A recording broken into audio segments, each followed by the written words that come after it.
is so different from a bolognese. But this is still not approved. Here's the thing, we don't need your approval, and until you try it in front of us, you can't say shit.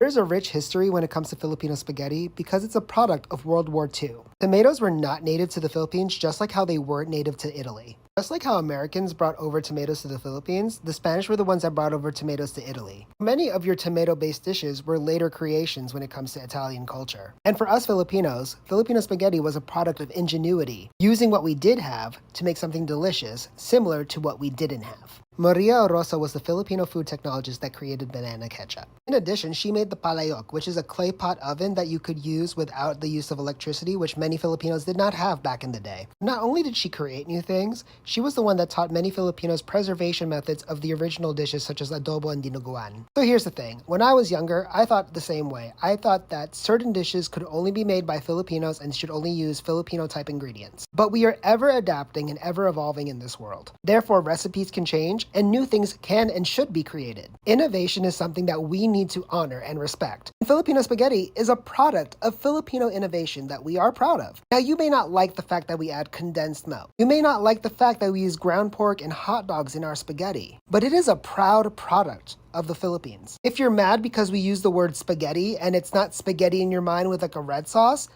we're not sorry. For all I care, we could call it Filipino noodles and it's still delicious. So while you may not approve, the Filipinos don't need your approval. And with the acceleration of the growth of popularity of Filipino spaghetti with Jollibee, your approval is not necessary because other people approve.